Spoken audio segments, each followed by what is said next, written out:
Good afternoon, one and all. I have assembled you here for this extemporaneous emergency meeting because we need to discuss the problems what are riddling our club. And for those of you joining us late, no, we are not too good to go down. And no, there is no relegation scrap. We are in it up to our knees. I mean, past your eyes, no, but it's coming up to our navel. Listen, what do we think? I'm going to start with you, Chris, because you're chewing gum. I think the whole thing's a disaster. And let's just take yesterday's game. We've got... I think we should sack Frank, don't you? 100%. I think it was well overdue. But let's just we can stop talking about it and just get on with it and sack him because nothing's changed. Zero has changed. Nothing at all. And that new manager bounce that many other clubs hasn't happened here. But let's just go through yesterday. We've got the most ineffective, useless goalkeeper in the history of football, evidenced by a free kick that went straight out of play near the corner flag. And that was his show reel. That was the highlights. We've got a new coach who's come in and decided, let's put a bloke who's played central midfield, right back, centre half, a jack of all, master of none at left back. So we had Archie Gray at left back, who was getting ripped a new one every time they got the ball offensively. And then in the middle of the park, we got Dragusin, whose agent tells us he's destined for the Real Madrids and Barcelonas of the world. He'd be lucky to get in the Barnet starting 11. He's the worst centre-back I've ever seen for the club, and I include Ricardo Rocha in that sentence. And I'm glad you added that name, I have to say. Yeah. But then we've got probably one of our better midfielders this season, out of a load of mediocrity and rubbish, Polinia, playing as a centre-back. It's not his position.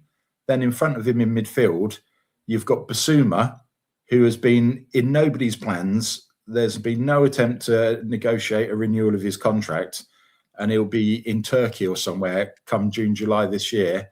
Yet the last 3 or 4 games, he's started every game. And then you look at Xavi Simons.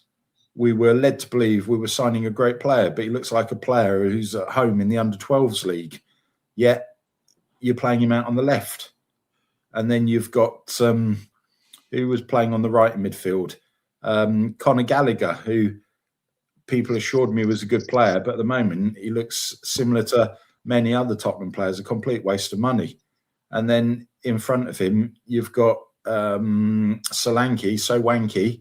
who did he touch the ball in the game? And then you've got a bloke on loan who was a last-minute purchase. So the whole team is abject failure, abject rubbish. And we've got a manager who can't get a tune out of them. He's playing the wrong formations and he's playing players out of position. And they've got no fight in them. Can I just come back to you? Because there will be people asking at home, okay? And I'm thinking it. I mean, we did say that we needed to get rid of Frank. We said that the Frank thing hadn't worked because, despite speaking very clearly, some of the people at home had difficulty. The words went in this way, and then they got muddled up, and they came out and they said something different. Nobody was backing Frank because Frank didn't have the resources. Frank didn't have fit players. But the idea was we get somebody else in, and there was varying discussions between the three of us about how effective that scenario would be. It was something I never had any faith in. Okay, that's where I was, very vociferously, no faith because there's too many injuries and the players are junk. I was very straight about that. But now we brought in this guy. He is supposed to be, this is what I'm trying to ask you, or it's a rhetorical question perhaps, but where are we in terms of him being this rescue package? Because, I can imagine some cynical person, I wouldn't know how they think, of course, some cynical person said, well, you wanted a shake-up, and now he's playing, the only person he's playing in true position is Vicario, who's mentally ill. Yeah. That's as nice as I can be about it. Doesn't understand how football works, just shouts at people. I mean, in another life, Vicario would be the bloke in the shopping centre who's shouting into dustbins. Occasionally gets through past security and thrown out again. But what has gone wrong with this ferryman rescue package, John McClane, Tudor, Igor thing? I think the Red Adair of the footballing world has come in and realised quite how bad Tottenham are as a club. And he's almost having Conte-like murmurings when you listen to his press conferences Very Well, cryptic. I thought that. I mean, he was saying, "Oh, it's a lot more complicated," Yeah. as if there was something that he wasn't going to say out loud. Because we all know, and surely he could finish the sentence and say, "You do understand? I've only got 14 players or whatever that I can pick 11 from." But saying it's more complicated, it's almost as if, well, like half a dozen of them don't want to listen to me, or these players are actually not as advertised and not very good at playing football. What do you think, Chris? I mean, I think he's realised these players probably aren't fit enough for the high intense press that we are led to believe that he wants to play. I also think he has realised that they're mentally weak. I also think that they think they're better than they actually are. And they, within their dressing room, they're doing what they should be and nothing's wrong. And one thing that we were all critical about on our last conversation after the Arsenal game was the performance of Van der Ven. In hindsight, it turns out that Chris Cownan was a little bit mischievous. So I'll retract my negative feelings, because when the truth comes out, you have to acknowledge that from time to time. But that's my take on yesterday. That's my take on the manager. And now over to Tony V to share his wisdom with us. Go, Tony! Well, with that lead in, what else can I say? No, I totally agree with that. But also, this thing with Tudor, he was winless in his last 8 games. He got sacked from Juventus, and he hadn't been in football for like nearly 8 months. So he's now gone 10 games without a win. I mean, is this, how can he be the rescue package if he couldn't even win games in his previous role? It's just an absolute nonsense. This is another. I was led to believe from what I remember, this was another Dane Paratici masterclass in recruitment. Well, I have to say, a young, handsome, gifted, and loud podcaster did a short this morning and said, well, this pic came off a post-it note that was found in Fabio Paratici's last office bin. Yeah. So there was no wit and imagination there, and he doesn't work. Yeah. And the thing is, as well, as I put in my moniker there, it doesn't matter what you do. It's still the same lunatics running the asylum. It makes absolutely no difference whatsoever. If they're still in charge, you've still got Lang and co running the club and Vinay, and then you've got Scott Munn chipping in. I mean, honestly, what is the matter with these bloody Australians chipping in about they all knew better when they were there and yet couldn't actually get a tune out of anybody? Bloody Ange rewriting history, bloody Scott Munn rewriting history. Screw the lot of them. We were so much better off without them. But honestly, I think we'd be even a worse situation if we still had these clowns in charge. Is that possible? Sorry, go on. Yes, it is possible. We could actually be in the bottom 3. And the only thing that saved us this weekend is the fact that all of those underneath us lost. That was the only saving grace out of this weekend. I think being realistic, I don't warm to Scott Munn. I am the same as I was with the whole rake of them, but certainly with Thomas Frank, I have no feelings one way or the other. But having read his interview, it didn't strike me, because this guy was whacked on gardening leave. And I you're talking to a hostile audience here, because I'm familiar with ENIC's playbook. And the idea that he said, he was effectively saying that any suggestions or others were kind of suffocated. I do buy it. I mean, there was nothing in there these guys, they always pick and choose, and it's very easy to spot. I mean, when you speak of Ange, I mean, I had the misfortune, because somebody put the bloody thing on to watch that overlap thing. And my goodness me, I mean, it's a different world, isn't it? But these are conversations you see that female footballers, who are abysmal presenters, absolute waste of oxygen. And before I get obviously taken to the High Court and sued for saying that, but then none of them are fit to run a bath or iron a shirt, so they're not doing these bloody things. And they're just sitting there saying, oh yeah, well, I finished 5th and then I won the Europa Cup. Hang on, you can't just edit from the story the bit where the plane nearly crashed into the mountain. You finished 17th, and these are the same bums we're having to deal with. This is the thing with people like that. This is what my main thrust of my point was, more to do with the fact that people like Munn come on, make these claims about how they're suffocating. That's fine, and we all know that's probably the case. Having said that, though, my next comment will be, yeah, But what were you actually trying to achieve? What things were you actually suggesting? It could also be that what you were suggesting was so shit because you were bloody useless at your job. Well, And listen, that they treated it with the derision it deserved. I'm not. Listen, you picked the wrong guy for this because I am not going to make a case of defending Munn.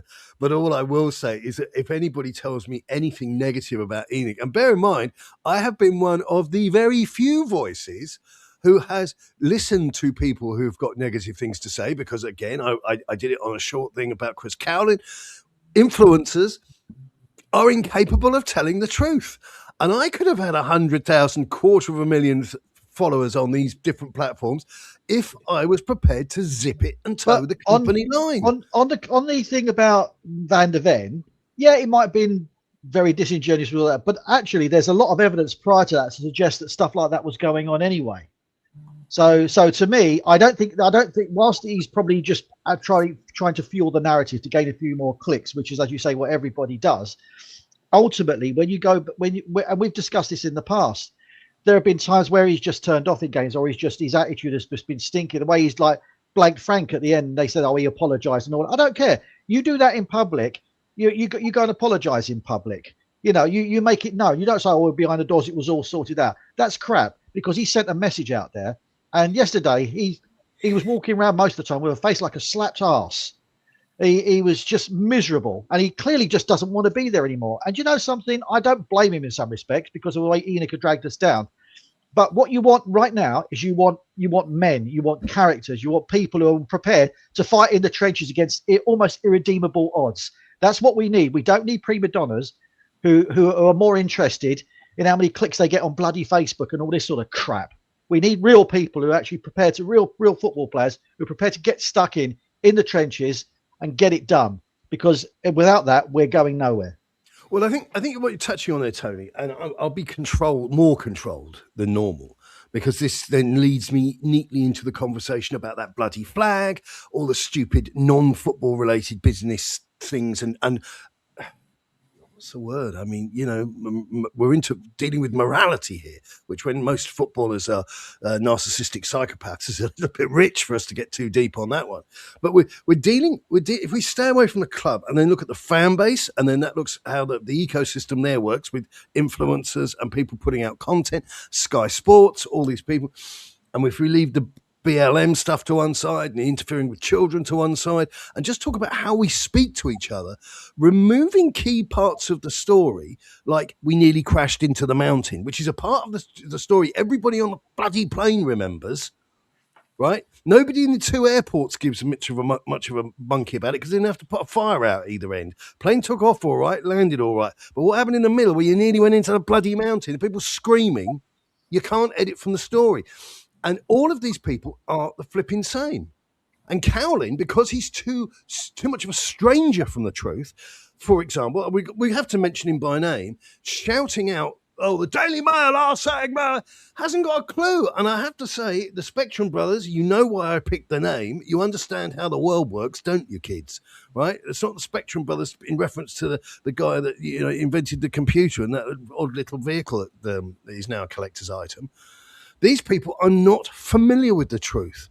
And the fan base, I saw the camera panning through the Spurs fans at the Fulham game, and they looked like reasonable people who were doing that. Well, it's very difficult, I mean, today could be tough. They were chanting at one stage, though, mate. They were chanting at one stage, "You're getting sacked in the morning." Which I have to say, because like so much of human life, since the internet, everything has been gamified, you know? So, I mean, you used a phrase, and I'm glad you use it sparingly and you use it very accurately, but your line of "cool story, bro," right? That's of an answer. I love it. So when I say to somebody, "How much is that?" and then they come out with, I'm thinking of the pub, obviously, and I say, "Yeah, cool story, bro. How much are these?" Right? Because you need to speak to people like they're retarded sometimes to get a straight line from them. But a lot of people speak like that all the time. And you look at these imbeciles on the social media ladders, on LinkedIn, don't speak English properly, Twitter X, don't speak English properly, and they go, "Yeah, fire, cooking, Leng. Society, and I'm not trying to sound like I'm from the 18th, visiting from the 18th century, but society has basically collapsed. I mean, I'm not joking. And you're going to say, "Oh yeah, but you live in Birmingham." A mate of mine had a car. Their car wasn't vandalised, as the police described it. They had stolen to order the bonnet, the lights, and the bumper off a Toyota Corolla. And the guy who came to pick the car up, who deals with like I say, he's the guy at the airport. So he speaks to the pilot and how close did you get to the mountain? He sees the white ashen faces of the pilot and the co-pilot. So he has the truth. He said that's a city centre problem because you've got people who aren't insured, people who can't afford their insurance. They have a prang and they go out and nick stuff to order. I'm telling you now, society is screwed. This country, the UK, is literally a skip fire. So when you go through back, we reverse engineer the thinking and go back to how football fans are reacting to a fraught moment in the history of this club.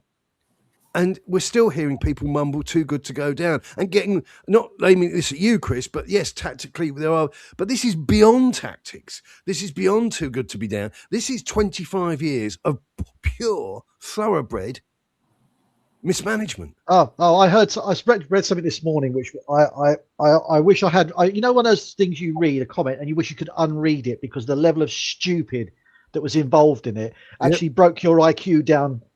As you know, just you felt your IQ dripping out your ears. I used to say it when we had Carl Walker playing. They put a player next to him, and I said, "Oh no, I hope they don't catch stupid."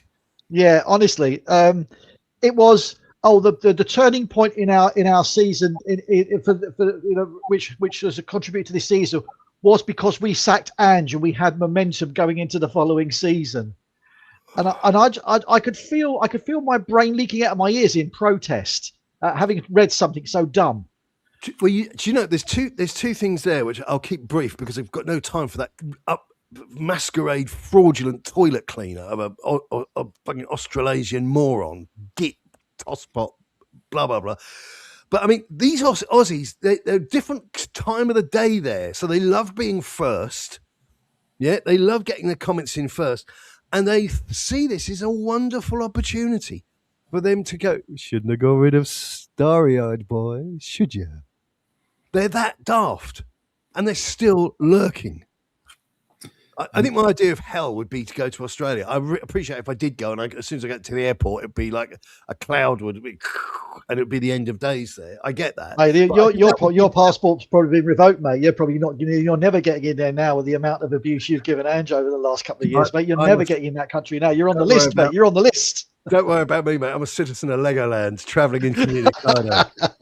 I'm pleased you've removed those the stairway to heaven from beyond your right shoulder. Listen, I don't want to lose my mind this early during the podcast. We're 18 minutes in. That is a book. It's a bookcase, all right?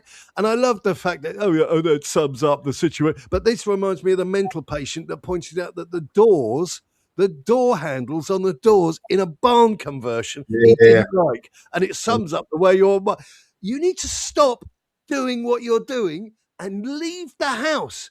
I would advise you go to a pub, probably the Gunmaker's Arms in Birmingham. I hear good things about it. And put on some rock and roll music, drink some beer, and talk to some nice people. You will be amazed how efficacious that is.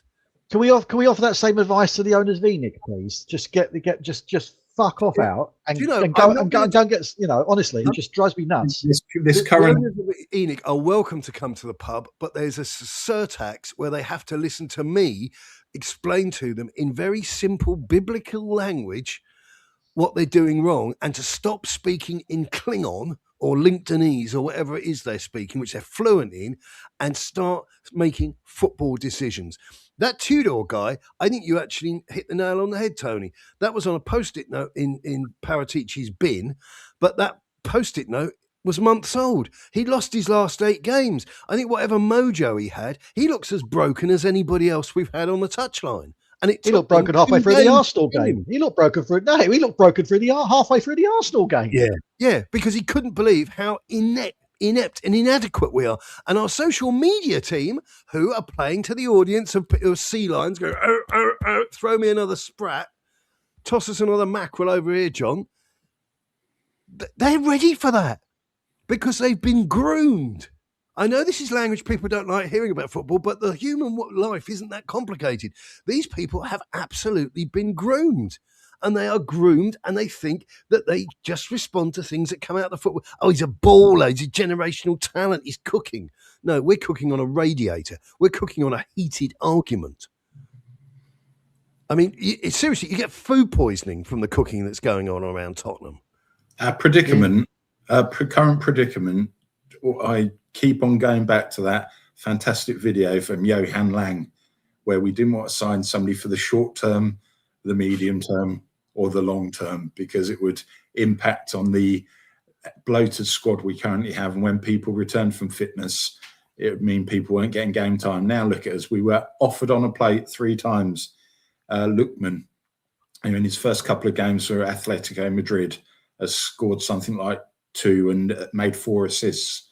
And we are flat on our knees for some quality. But just the hindsight and the stupidity and the ignorance, that bloke should be wheeled out of Tottenham on a cart with a pitchfork. I tell you something, though. I mean, I don't mean this aggressively towards Lookman. I don't personally rate him, but that's a different conversation almost. Compared to where we are now, he walks into that team. Mate, you could walk into our team. I'm not having a go, but you could walk into our team. The reality is you bring Lookman into that squad and he dies. He's got an undertaker around him in after 90 minutes. Nobody is coming to save us. And this is the other thing. And that Graham Bailey, we're kissing people's feet here, right? Bring this next one up to the font for beheading. Graham Bailey, formerly of the Boot Room, which went pop, now spewing the same pus out of Team Talk, talking about Amanda Staveley and 3 billion quid coming from... Stop talking! You are polluting the world. I'm not into climate change, but you are making the sky dirty with your words. Stop talking, please. Please. And you're not even getting any clicks. Everybody's traffic's died. Because you have a form for producing rubbish. And I dare say all of the money, I dare say all the money in the Middle East might be less easily accessed than it was before the weekend, with the global situation and the fact that the world's biggest oil refinery has been taken out. That's going to impact around the world. So those Arabs... But Chris, you are a man of the world. You are a man who's on and off of aeroplanes. You don't just read newspapers. You deal with people who contribute towards the news. Yeah, you're a real grown-up person. These people that are in the football stratosphere are mostly nitwits. They look up to, Mr. Gold here, and you hear them coming for me. There'll be one in the comments after this because I've mentioned the fucker's name. Oh, you never hear him speaking dismissively of other people, which shows the vast difference between... No, he is backward. And you're taking... And Cowlin, I'm glad he had his feet held to the fire because he has been on the suck-up train. Oh, let me show everybody at home how the scaffolding's looking. And now they're coming home. It's coming home to roost for them. None of these people have contributed anything positive to anything to do with football ever in their lives. I particularly enjoyed the tool that you deployed that showed us how many of his followers are actually bots or fake accounts and didn't actually exist. Correct. 6 years ago, that was. 6 years ago. The guy's a scumbag. Say it loud, say it proud. I don't listen to stupid people. He's a scumbag. Trawling through X over the weekend, it was incredible the amount of people who've dared to differ or voiced opinion in him. He blocks them straight away. Yeah. And this is a bloke. If you go give it out in life, you've got to be prepared to take it. And if you are so effeminate that sticks and stones may break your bones and names definitely hurt you, then there's no place for you in that environment. And that's exactly what he is. He's a coward. Do you know something? I mean, here's one to put the cat amongst pigeons. I would imagine Chris Cowlin has a beautiful wife or girlfriend and lives a thoroughly normal, decent life. Yeah. And who was the best man? Matt Hayes. You've got to keep these nut jobs out of your life. Seriously. They're off the scale. They're Fruit Loops. Do you reckon he's sweating over the Epstein disclosures at this moment in time? Well, I tell you what, He followed Joe. I don't agree with it. I don't agree with the Epstein stuff, but it appeared to be mostly men and women. You know, I know there were underage or young girls there, but they weren't young boys. I think that's going to come out in the future from another direction, but there wasn't young boys. Leave the kids alone. That's my message. Leave the kids alone. Speaking of kids, isn't it about time we actually blooded some more of the under 21s and what have you? Because we got absolutely. What is the point of having them on the bench with this bunch of losers, excrement and losers waddling around the pitch with an absolutely no hope, and yet we can bring some youthful energy? If we're going down, we might as well go down blooding some decent players. We hope will be nuggets for the future. Because at the moment, we just spent, was it 13 million on Sousa? I mean, Michael, what could he possibly be thinking? He's come from Brazil thinking he's getting a promise of playing for Tottenham Hotspur. Yeah, you know, and he's probably been promised all sorts of stuff, and even they paid 13 million for him. There's a sticker book in it for you, kid. Yeah, exactly. Here's a Panini sticker book for you. Yeah, your name will be in there one day when you're playing for Brazil. Probably when we're playing for another club who is actually any decent, who's anything decent. I think you said it, Chris. Was it in the chat? I think you might have said it, or somebody said it. How can this guy? What can this guy must be feeling? He's been dragged all the way from Brazil. He's been promised lots of stuff, and Archie Gray starting at left back, and this guy's a specialist left back. That's what I was saying. And you looked at the midfield; there was no creativity in there at all. And give some of the youngsters a go. At least they go show a bit of passion and show a bit of they'll go be entrepreneurial and they go show some energy. Our guys, they're all as flat. And I know you mentioned Archie Gray as well when we was talking about it initially at the start. I give Archie Gray a little bit of a pass here because that guy must be suffering from PTSD for being in so many different positions in so many different teams. He hasn't got a fucking clue where he's meant to be playing because he's being played everywhere except his position. He's a Swiss Army knife for footballers, isn't he? He's a multi-tool that doesn't specialise in one given position. I can share with you my rationale, which is not the club's. I'm not speaking on behalf of the club, of course, but I tell you why they're not playing any of the kids. Because the kids have a theoretic value, right? A lot of it is in people's minds, but that's how con men, you know, with the 3 cups and the one little red ball, Spibs on Oxford Street. The value, the perceived value of those players, if they play at Premier League level and they fail to excel, is massively attacked. I'm not arguing this as a sanity clause because we're in March, but no, it's the reality is they are fearful of losing, deriding their investment. Because until proved otherwise, so-and-so's still worth 20 million. Whereas the reality is he might be worth 3, which is a pretty big wound to heal. But I would play them. I would 100% play them. I mean, why we're wasting everybody's time with Mikey Moore in Rangers? I mean, Scottish football, we're good enough to play in the Scottish Football League. He did all right in the Old Firm yesterday. That was a full-blooded game, and it was very workmanlike and a lot of high kicks going in, and he didn't look out of place. And I'd bring him back 100%. I'd get that Lancashire involved. I'd get that guy Burnett, whatever his name is, Lucas Burnett. Luca Williams Barnett. Yeah, Lancashire scored his 7th of the season for Oxford the other day. Yeah. So there is light at the end of the tunnel that we have got somebody ready-made to play in the Championship next season. Well, that's good. Which is what we need. To be fair, Lancashire will actually welcome us being in the Championship because Oxford are getting relegated, aren't they? So he's actually be able to retain his Championship status. It all boils down to, again, the facts that you just eloquently covered is nonsense because if we get relegated, we lose the Premiership money, we lose the TV money. No sponsor worth their weight will want to be anywhere near the club. And you think you've got to speculate to accumulate. So if you knock the value of a player off, who cares? Because let's forget, we spent 165 million on Brennan Johnson, Solanke and Richarlison. So our appetite for wasting money is gold level standard.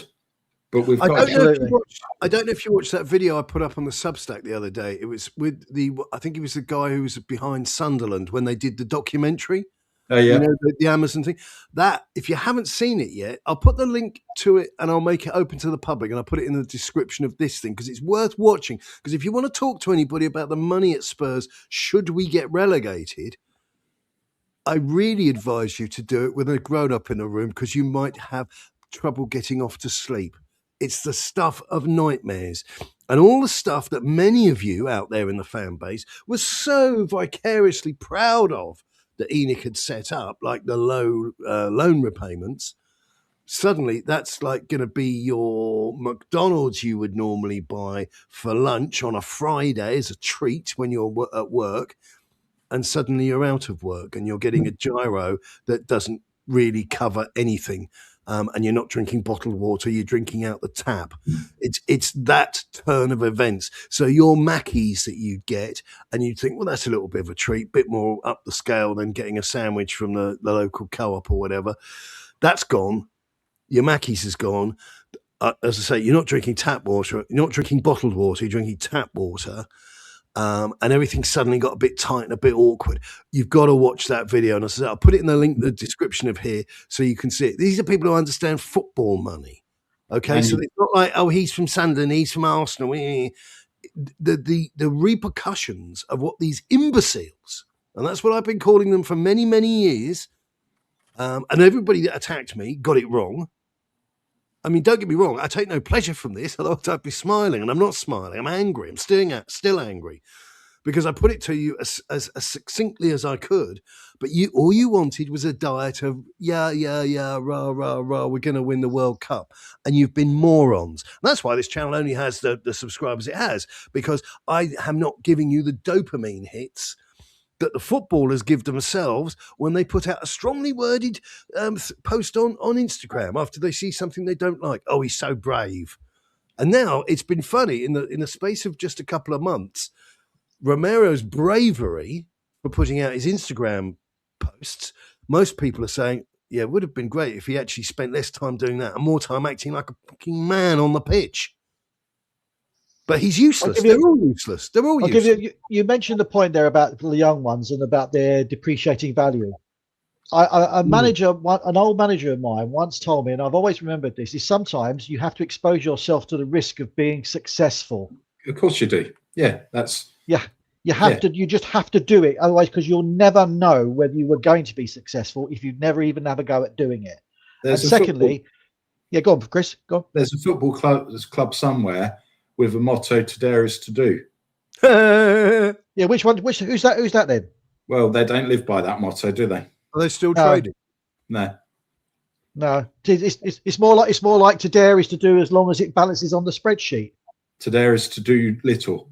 But again, again, the person who's complicit for all of this is Vinay Venkatesan. He is the man who, come the end of the season, whatever that looks like, he will be gone 1 minute after the final whistle. His position is untenable. Even if we stay in the league, because there's worse teams than us. If you're sitting there as the Lewis family, think of them what we do, they're going to be thinking, this bloke's pulled our trousers down. He's had us over a treat. He's not fit.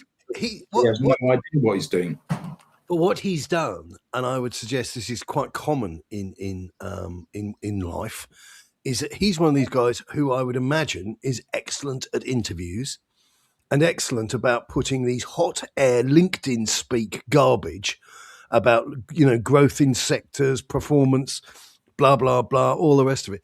But at the end of the day, he was coasting. He was untested at Arsenal, and now there's some brown, smelly stuff coming out of that device that cools the temperature in the room, and he doesn't know what to do. And as I say, they have been pulling pieces of paper out of Paratici's dustbin, and it hasn't worked. It hasn't worked. And then he goes to his key football strategist, Johan Flange, who's as clueless as they come. The bloke, what he knows about football, you could write on the back of a postage stamp. Well, I've seen photos of men like him with that expression on their face before. And normally they were being released by, or begging to be released by, cartels. They've been held hostage. Every time I hear him speak, and I think we've done this within the chat. Every time I hear that guy speak, all I can see is the Swedish chef. It's Verdi bird, it's Verdi birdie, cheeky birdie, fruity bird. The cheeky birdie shoots the You collectively think of the salaries. You collectively think of the salaries those two guys are on. Vinay is on 1.5 million a year. I'm guessing Johan earns more than any of us do. And what are they delivering for it? Absolutely nothing. And in working in environments where output and performance is everything, Tottenham are the most amicable employees. That they don't expect you to be good at your job. They don't expect you to deliver. It's a safe gig. It's a nice, comfortable ride. Well, people didn't like it, and they're very entitled to have their own opinion. I mean, don't get me wrong. I'm not afraid to say that they're incredibly misled. I mean, a lot of people think the earth is flat, but that guy, and I've forgotten his name now, Troy Deeney, who I quoted, he said, now, I don't care if you like Troy Deeney, and this is one of the great things about life, is that you need to separate the messenger from the message. And some of the ancient races on the planet proved that, it just made them feel better if they killed the messenger. But the reality was that Troy Deeney said that he'd never met a footballer who aspired to be at Spurs. Because you didn't have to, you could phone it in at Tottenham, is what he was saying. And we've been saying this I have been saying it for decades. And they have built a culture. And that's why when I talk to people about Tottenham and they say, oh, yeah, but you've got a great stadium, you've got a great... I say, yeah, but the culture of the business is wrong. And they suddenly look at me as if I'm, just stepped out of a spaceship. And I say, no. I say, because the culture of the business doesn't come from the lads in the loading bay. The culture of the business comes from the boardroom. And if the boardroom are making bad decisions, treating people badly, which is a classic sign of a boardroom that isn't very nice, and I've worked for a company like that, then you're stuffed. Because, as I say, you could have somebody who's fabulous, but if they're not in a boardroom, they're never going to be high up enough to make a lasting impression. Oh. And there's the evidence book, the charge sheet against ENIC goes back 26 years. They have made a habit. They are serial nasty people. Well, it's even now got to the stage now where we've heard all this stuff, didn't we, about how Daniel Levy was kicked out, blah, blah, blah, and the Lewis family were going to do this, and they put this 100 million in here, blah, blah, blah, blah, blah. Now there's this another pearl of wisdom sort of doing the rounds in flatulent influencer land, where they're saying, well, the Lewises have said they're going to rip up the wage structure at Spurs. Exactly that. I looked at that and your reaction was exactly my reaction. I mean, this is wonderful. I mean, this is. I wish I had a better grasp of the English language, but this is threatening to do something which is less stupid. Less stupid than all of the stupid things you've done previously. And anybody who greeted that news, which to be honest with you, I would have opened a window just to let the bad smell out, because that wasn't anything of any worth at all. I mean, whoever dropped that on the media, whichever one of the plums in the press office came out with that shows the absolute level of detachment. I mean, listen, I won't even go into it, but I've had a situation with the bar recently with a certain member of staff. You just got to just walk away from it, and you need to get rid of people. I know it's not a nice thing to say, but you have to do it for their own good. Let them go and be a mental patient somewhere else. Because you can't listen to people saying things that don't make any sense forever. Otherwise, you join their cult. But you know what's happening here? All this bilge is being spoon-fed to them by the Lewis family et al., by their representatives, as a way of saying, don't worry. The cavalries are coming. But by the way, don't forget to renew your season tickets. That's what it's all about. I tell you what's coming, and it's already arrived in part. They've frozen the prices because they know that if they haven't got civil insurrection so far by their deeds, nobody else's, their deeds, because they're responsible for the team. And it's taken a long time. It's taken years for me as one of the biggest noisemakers. And I'm not claiming credit for anything here, but people have suddenly come round because you now see other people snarling at them online. for saying that managers were actually in charge of buying the team. Not in a million bloody years. That has never been the case with ENIC. Never been the Every case. manager who's ever come out of Spurs has always turned around and said, I wanted X, Y, and Z, and I got A, B, and C. I got Yeah, FJ and exactly. K. Exactly that. Every single time. I don't want to cite your unpopular friend, but all you had to do was listen to the Postecoglou interview recently where he told you that the players he wanted, Mark Gui, Pedro Neto, and who did he get? Wilson Odebear. They're equal players, aren't they? And all club signings, like who on earth decided to sign Joe Roden? Was it a Daniel Levy signing? Or who was that one? Alejandro Valise. One who's never played for us. The one who's I think played like 2 games for us. Played one goal, didn't he? A Leicester away or something. Ladies and gentlemen, just a brief moment of your time as we think about that illustrious footballer that was once wearing our shirt, Mr. Clinton Cards. Yeah. Clinton and Jay, who recently got fired out of, what was it, the Romanian league? I preferred George Kevin Nkudu. He was my favourite. Or Benjamin Stambouli in midfield. What a maestro was. We're stumbling into Brian Hill territory, aren't we? Brian Hill. Yeah. But the junk that they have bought, and this squad, and I know some of you are still saying, but I really didn't like Frank. Well, guess what? I don't get it. What we needed to do was to have better players, and it came to pass, ladies and gentlemen, boys and girls, it came to pass that there were no players good enough. Well, dare I say it, Frank was working with a better calibre of players at Brentford. Oh, that was the best one. Oh, has anybody noticed how Brentford have improved? People like this are too stupid to be on the same planet as me. I'm glad some people just sit in their room and live on the internet. No, the reason that Brentford were doing all right is because they didn't have anything ENIC around them. And the reason that we were doing really badly is because the ENIC that we had been put into our veins, it was in the saline drip, the stupidity being dripped into us, the cheapness being dripped into our system, had finally made the patient so toxic the patient was about to die. So you've got Frank in this awful Venn diagram of being in the middle, and then you've got, it's just, I cannot get my head around how thick people are. And there will be people in the comments after, so you were saying people are thick. Well, you are thick. You're here to hear how stupid you are. No good players and loads of injured players. Look at last season. There was a team from the north alongside us, Manchester United, who were as terrible and as crap as we were. No European football. In the summer, they went out and bought Matthias Cunha. They bought Brian Mbuemo. They went out and bought that Benjamin Sesko. And look what's happened. They're now third in the league. And through a year out, taking stock of things, realising they've got to invest, they'll undoubtedly have Champions League football last season. And they recruited a caretaker manager. Whichever way you look at it, they recruited somebody who understood the values of the club and who wanted to play in a certain way and who actually demonstrated his competence at doing so. He was unfairly dismissed by Middlesbrough, I think. Hang on, I'm being bombarded here. Sorry. Are you being bombarded with factoids? You've been bombarded with common sense. Are you finding it too hard to deal with? A series of factoids. They've got Chris here is telling me that in a Western democracy, in a capitalist society, you can spend money to get out of problems.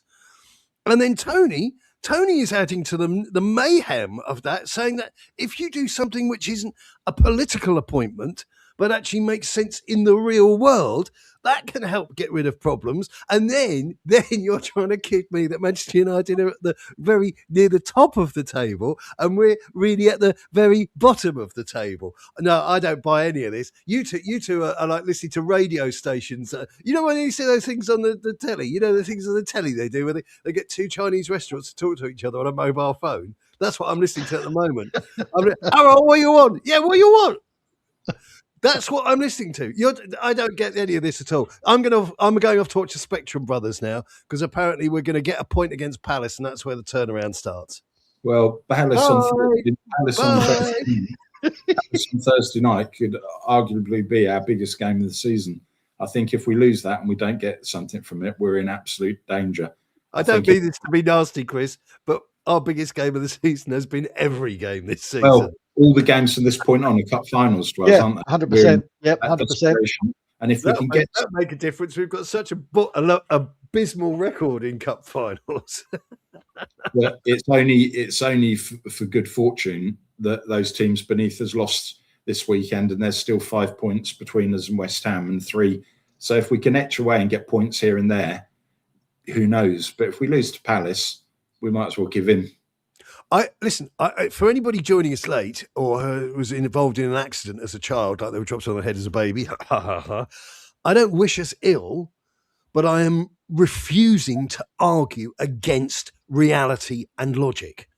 Now, I know that puts me out on an absolute limb, but I'm just not going to do it.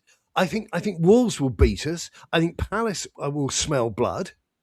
Well, Wolves got a result against Villa the other night, didn't they? On Friday. They beat Arsenal before that. You know, they drew Arsenal. They drew with Arsenal, didn't they? This lot finished 17th. This season, it's looking like it's going to be worse. I am going to say again, I think that physio room is full of people saying, "Oh, my poor finger." I mean, what was it? What was that Solanke business? He was getting over a cold, sore throat or something. Oh, a sore. He had a throaty, sorry throat. Yeah. He probably caught thrush. Yeah, that'll teach him for swallowing, won't it? I'm sick of all of them. They're a bunch of fairies. And they were hired by ENIC. So don't give me this, Frank broke them or whatever. The Australian that preceded them was a gormless shyster. And he showed how good he was, for those of you wanting him back, with his rock and roll career at Nottingham Forest. Oh, can I also sort of emphasise how much he was going on about Solanke being, we've been following him for months, mate. We were really keen to get hold of him and all this sort of nonsense. Yeah, exactly that. Exactly that. And then all of a sudden, when he's left the club and everything like that, I didn't really want him. Honestly, revisionist, if you could get any more revisionist, if you look up the dictionary, revisionist, it'll have Ange Postecoglou next to it in there. You'd have a photograph. Well, it'd have to be an aerial photograph of Ange Postecoglou. So a couple of thoughts. I haven't watched that game yesterday. Firstly, I don't care if it's Brandon or Kinski, but we need to be starting another goalkeeper in the next game. I'd have Brandon Austin in there all day of the week. Yeah, Vicario is retarded. And I know people say, well, that's not very nice. Well, what do you want me to say? He's disabled then. He's mentally disabled. He's physically disabled. He can't play football. He's a moron. I think he gets a bye because our fans are so happy that his mum and dad drink with the fans before the games. And yeah. Well, that gets him over the line. Listen, mate, I'm old school. I remember Andrew Carr waving, and that gave him a bye. I mean, if he'd have waved less, people wouldn't even remember his name anymore, let alone giving him a song. We need to start that Brazilian chap at fullback. We need to drop Dragusin, bring Danso back into the middle. Yeah, 100%. We need to push Polinia back into midfield. We need to. I'm not his greatest fan, but when Tell came on yesterday in the second half, at least he had a little bit of purpose and he was trying to beat a man. So I'd stick him on the left. I'd put Xavi in the number 10 role, and then what are our options up front? I think based on. I'd be starting Richarlison, as at least he's a shit house and he tries to upset people and be a bit aggressive. The other two we've got, they're effeminate netball players every day of the week. But this is the thing. You look at, like, a lot of people have been going on about how poor Conor Gallagher is. He's only been in the squad for like a month, 3 games. And he's poor. Sorry, he was good enough to play for Atletico Madrid. He was good enough to play for Chelsea in a good team, and he was good in both. And he was good in both teams. This is what I was saying about right wing the other day, didn't they? Or right back or something. And you're thinking, it's square pegs for round holes with this bloke. But this is what I was saying about Lookman. You could bring in anybody to this squad right now, and they would immediately regress because the atmosphere is just horribly polluted. I get it. We have only maybe 14 players that can be picked from, but I think what happens for me now. I would actually send in Sherwood. His win rate cannot be argued, and we need somebody as well. And I know this is maybe a little bit by the by, but I'm just talking about these namby-pamby, effeminate wet wipes They need to be told that the jig is up, right? And send in, you've had the final demand. This is the bailiff is coming on Friday. And you say, we've brought in a rescue manager. You've broken him. This is your last chance saloon. And I tell you, Tim Sherwood, I don't like the man, right? I find him a comedic figure, but he'll do the all right, Schlegs, walk in there, start shouting at people. He'll tip things over, do a bit of David Brent garbage, and he could actually manifest. Yep, I use that word deliberately. You called Tudor a rescue manager. This is a man who needed rescuing himself from himself. Yeah, by half time at the Gooners. Yeah, exactly. So I'm sorry. I know, Chris, you said that you know somebody who speaks to Mr. Timothy on a regular basis. Yeah. What's he been saying? Has he been giving any sort of like intel? No, he said initially he would have taken the job, and he said, but nobody from Tottenham reached out to him. He'd had no contact with anybody. But like Redknapp was there publicly saying you'd take it. I think I'd send them both. I'd send them both in. I think you need both of them sent in, and you need them to arrive. This is what I would do if I was the owner of the club, because obviously this is a fantasy, because I would never have made this much of a hash of it. But I would have them sent in. I would parody it before Paddy Power got their hands on it, and had them arrive in a Red Cross painted onto it helicopter, right? And they come out of the helicopter, and they're wearing boiler suits with Red Cross on, and you have them come in, and you play the A-Team music. And they say, "Come on, lads!" And the curtain closes as they've got all the lads in a huddle in the changing room, and then you see them, the screaming and the shouting. What the fuck were you doing? And and there needs to be a massive shift in the way that these players are thinking. They are thinking it's not our fault. Frank was rubbish. This guy, well, he's just shouting at us. I think there needs to be a third chapter in the story of this season that humiliates them for once and all. It boils down to personal responsibility. They don't have any. They lack it. And they don't have any. They hate it. You need somebody to get in there and to have an honest conversation. So you need to look in the mirror. You were 17th last season. You're probably going similar to that this season. And then you're not a great player. You wouldn't get into a top side. And if you get yourself out of this mess, it's all on you. Absolutely. There's two things you can do. You can fight or you can fly. And I suspect your agents are already making plans to get you out the club and out the country as we're speaking. They need a good old-fashioned, every given Sunday, whatever you call it. I've had these conversations or been on the end of these conversations with owners before, and they talk about taking your coat off, rolling your sleeves up, and are you going to die like men, or are you going to sit there whimpering under the couch like a rescue pup? Because these guys need to be told they are setting fire to their own careers. Because, that Vicario, he needs to stop talking. Like Graham Bailey. Oh, did you see him yesterday after that Iwobi goal? Stop talking. Did you see him after that Iwobi goal yesterday? And that Iwobi goal was a thing of beauty. It was an absolutely blinding finish. And to be fair, Vicario wouldn't have been able to stop that anyway. But his immediate reaction was to get up and start waving his arms around at the defence. I'm sorry, but what it was a good goal. What are they supposed to do about that? Why do you keep blaming other people for things like that? And when the blame is to account, ultimately, when someone turns around and says to you, "How many goals did you let in this season?" It's not, well, I might have let in 65 goals, but it was all the defenders' fault. No, your job is to stop goals. And if you keep letting goals in, the Iwobi goal, give him a pass on that one because it was a great goal. There are so many other goals he has been directly culpable for that he has to accept responsibility, but he just refuses to accept responsibility. He's rubbish, and that's what you get when you try and penny pinch by not signing David Raya and going for the cheaper alternative. Yep. And I hate to think what is discussed in that pre-match team huggle, because it is a huggle. It is a huggle. It can't be football related. They must have been discussing last night's Dancing on Ice or a Celebrity X Factor. I can tell you exactly what's being said. Right, lads. Right, lads. Just remember, we've got to make it look embarrassing. We've got to make it look like we're not trying. Oh, shit, we do that already. In that case, then, right, just don't lose by too many goals. That's what they're saying. I think because that's all that ever happens. I think you'll find it's a little bit less inventive than that. And then one of them saying, I do like your hair. How much did that cost? Oh, well, to put that in, it was an extra 900 quid. But it goes with the Louis Vuitton lapels that I've got on my new shirt. You know, that's the quality of conversation those morons, those backward nitwits are having. You know, you came to the training ground. You came to the training ground in those gold-plated Dr. Beats. You know, where'd you get those from? I didn't catch it yesterday, but I saw a story talking about it, and it was the Michael Dawson being critical of the warm-up before yesterday's game. Oh, right. Go on. I'm asking the question to you two. I didn't see anything about that, but it wouldn't surprise me again. It's funny you say that, Chris, because as you know, I sort of a grassroots referee. I referee you, especially on Sundays. I referee youth games. Indeed. And this is actually something I want to go on to very quickly afterwards. Yeah.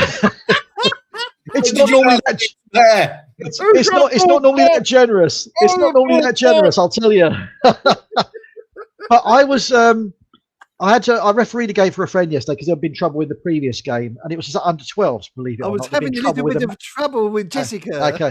Yeah, but this is between the managers. This is the managers, right? And I'm not joking. Everything's fine.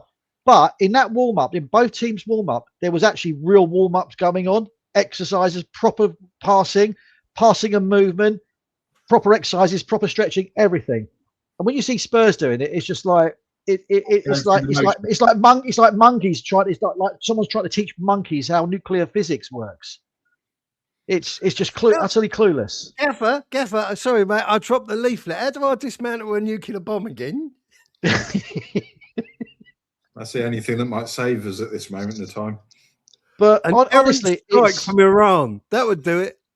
But it is just from Tehran written on the side. It's absolutely clueless. That everything from top to bottom in this club is just completely clueless.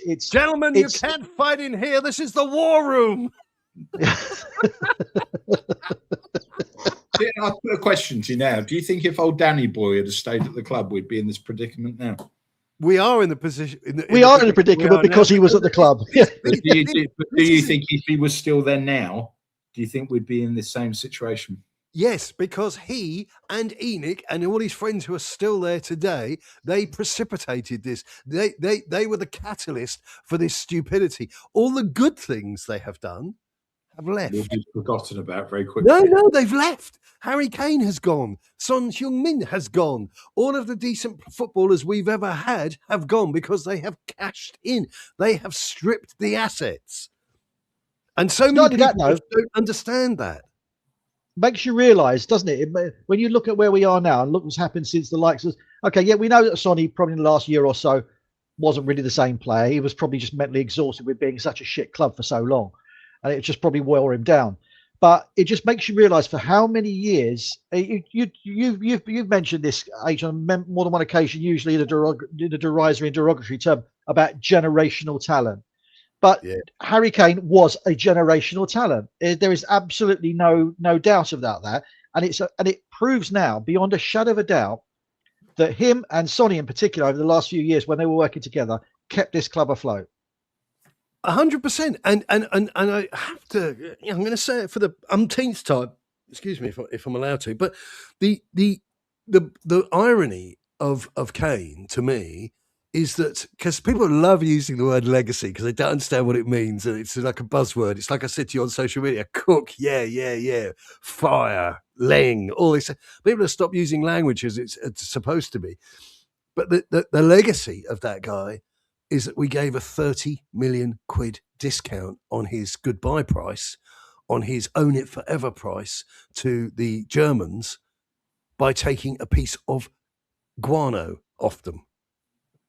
That's how I feel about it. So the fact that we sold him doesn't really boil my urine, okay? But what really gets the temperature above boiling point is the fact that we couldn't leave it alone. I always made this comment about Levy that mother knew best. And this was, to me, the ultimate mother knows best. He was the massive know-nothing character, but he perhaps knows more about football than the nitwits we have in charge at the moment. See what I did there? But the chancers in charge at the moment. But we sold him for 100 million. And we gave 30 million or 30, whatever it was, off because we took this child who may come good. I don't know. I don't have next week's lotto numbers. But we gave a massive discount because we were trying to be cute. I would have taken the 100 mil, said thanks very much, check that's all there, gone. And spent the 100 mil on real footballers. But we've got junk. We were then looking back and going, no, you're not going to tell me we've replaced Harry Kane with Richarlison. Guys. And that's exactly what happened. And we've got that piece of junk Solanke. So don't, with all great respect, Worth, Levy this, Levy that. I mean, this is the Myra Hindley and Ian Brady of modern sport to me. And I know that's nasty. It's going to upset somebody. I don't care.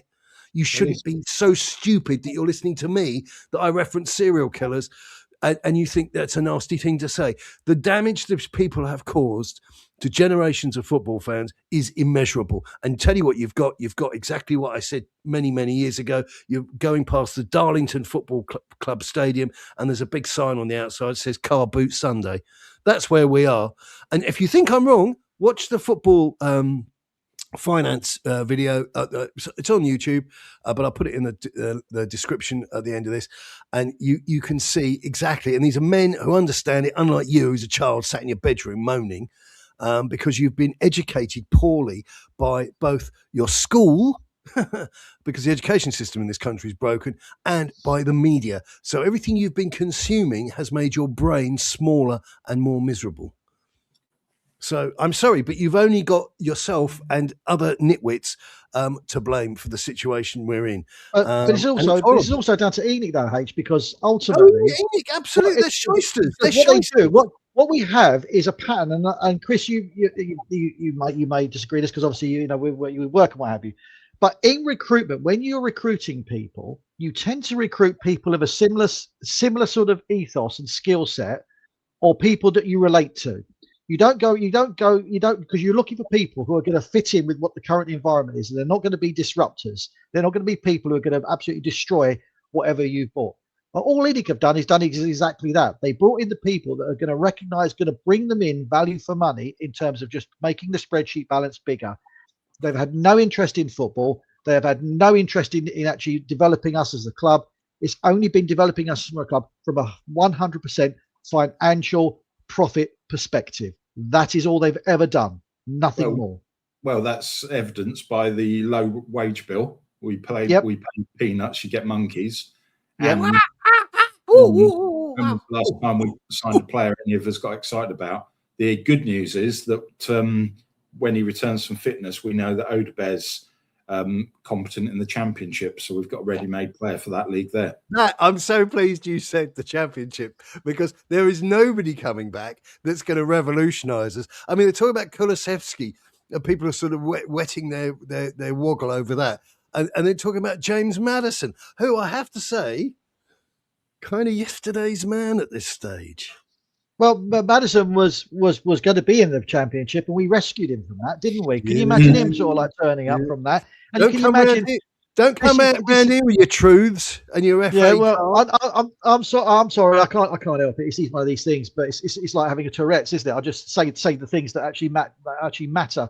But you can imagine this lot going to I don't know, somebody like Preston North End on a Tuesday night, absolutely chucking it down with rain, gale force winds, and the best thing that they go to a dressing room the size of a bathroom cabinet, and then the bed sit in Leeds. Yeah, exactly. And then you could turn around and say, this is what you did. This is what you brought on yourselves. You brought all this on yourself. Yeah, Ian can be blamed for lots of things, but as men, you got to stand up and be counted for your effort and for your commitment.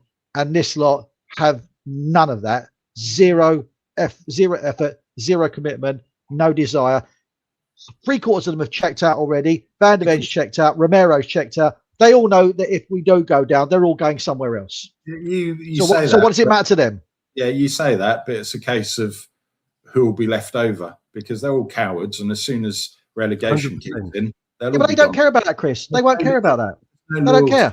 There's no loyalty to the badge in the modern game. It's mercenaries, and they're all. But you know what will happen. The end game to this is the warm reception their Instagram posts will receive, and they, in turn, for being shit for a number of seasons, will get that final little dopamine hit to let them move on with their professional careers. And this absolute nonsense. I hate this. I hate this with a passion.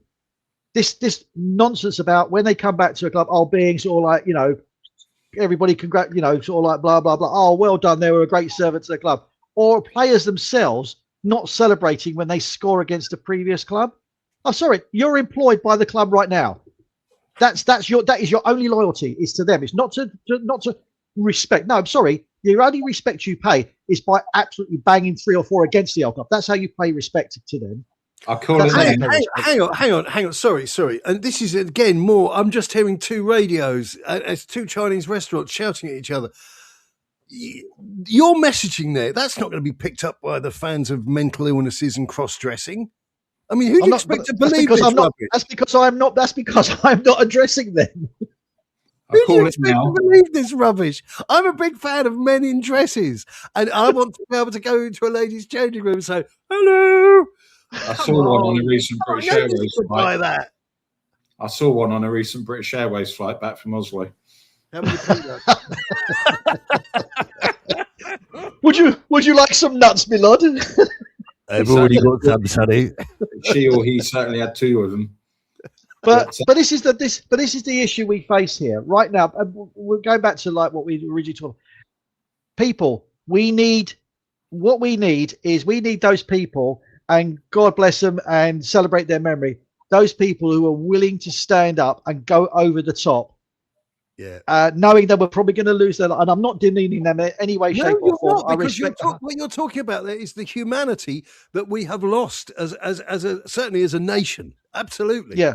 We need warriors, people who are prepared, no matter what the cost, to actually fight for the badge, fight for the club, and win games so that we don't put. So we can almost prove Enoch wrong. We can almost prove them wrong. Tony, it gives me great pleasure to see the risen Christ shining through your office window there. No, it is. You'll see it on the replay, so to speak. He's looking at the side of you, the light illuminating through you have. It's just a reflection off my head, fellas. Just a reflection off my head. It's coming externally to the building, through the building. So, gentlemen, on that bombshell, everything's rubbish and we're all going to die in the flames of the pit of hell. We've done the hour. We've done the next. Well, you lot are anyway. You lot. I'm calling it now. 93rd minute winner by Brennan Johnson on Thursday night. Woohoo! Yeah, well, almost inevitable. What almost inevitable. Almost inevitable. Are you going for 1-0 to Palace? 2-1 to Palace. 2-1 Palace. I'm going Palace to win by a single goal. What are the bookmakers going? Oh, I haven't looked. And if I start to look now, there'll be this appalling click, whir. Hang. I think, are we at Palace or at home? No, we're at home. We're at home. So we might as well be at Palace as at home. Yeah, I was going. Yeah, we're the game for legal reasons is being played in Tehran. I think it'll be very tight with the bookmakers because they got it very right about Fulham. They were significant. I would go. I will insert splinters into said posteriors and go. You can't go for a draw. I can, and I am going to, sir. How dare you, sir? You know what? More leaders of Iran have been taken out in 48 hours than Tottenham have got points in the whole of 2026. Tottenham have got no. I said more leaders of Iran have been taken out in a 24-hour period than Spurs the whole of 2026. Right. Now here we go. It's pretty close, I have to say. It's pretty level bevel. Palace are notionally the underdogs, but you're not going to make any big money by betting on them. And you scoffed at my draw suggestion, you Philistines, you ingrates. I mean, if my money, I mean, if you bet on a draw, you'll get sort of 3.5 times your money back. Palace around 3s, Spurs 2.5. They're touching in places, but would you bet on Spurs at 2.5 or thereabouts? I'll give you the digital money there because I think people have got sick of the fractional stuff. But would you bet on Spurs? That's the reality. I mean, this is one of the things. I mean, you don't really need me to tell you this, but it's one of the reasons that Paddy Power have used Spurs as a whipping boy. Because who's wandering into the bookmakers or opening their app and sticking tenors on Spurs? You'd have to be out of your mind. You know, coupon busters. I bet we're not many hackers these days as well. You know, and it's got to the point we're now scratching around looking at who Forest are playing. Well, I think they're away to Man City, and West Ham are away at Fulham. And you could probably see West Ham getting something away at Fulham. It wouldn't surprise you one bit. Well, you look at. They weren't as bad as the 5-2 score suggested. That's right, exactly. And a lot of people have said that. But I'm just looking at the next game. So we've had Fulham, we've got Palace. Okay, forgetting the Champions League because they don't count as far as the league. Who cares? Yeah, we don't care. Is out of it. Who cares if we win or not? Who cares if we win or not? We're away forever. Who dares to live? Right, we got Liverpool away, not winning that. No chance at all. We've got Forest at home, 6 pointer if ever. That is the pivotal game for us. That is the pivotal game for us. That is the one. If we can win that, we'll have probably just about secured our Premier League future. But it's who knows? We're away to Sunderland after that. Possibly. Could be. Yeah, Leeds possibly on Ellen Road. Yeah. Tottenham, we're home to Bristol, we're home to Brighton after that, and we never win against Brighton. We're then away to Wolves, who will be still fighting for their lives come what may. Then we're away to Villa, then home to Leeds. Beautiful. I don't know who to support for that game. I know, I wonder. And then our final 2 games are away to Chelsea. Yeah, okay, we can write that one off right away already. And then we're at home to Everton is the last game of the season. And that in itself just shows you. I'm looking at that and thinking I can't sit. The only game I feel that we've got any real sort of chance at, potentially, yeah, we got a bit of a chance. I still think it's going to be a draw, but we have to win against Forest. If we don't win against Forest, we will probably go down. Reasons to be cheerful. Part 3. You heard it here, folks. You heard it here last. Listen, we love you lots. We wish we could love Spurs more, but unfortunately they are a bunch of uneducated nitwits and they've got us into this mess. Are they going to get out of this mess? Stay tuned. That's it for now. Good luck. Keep it on them.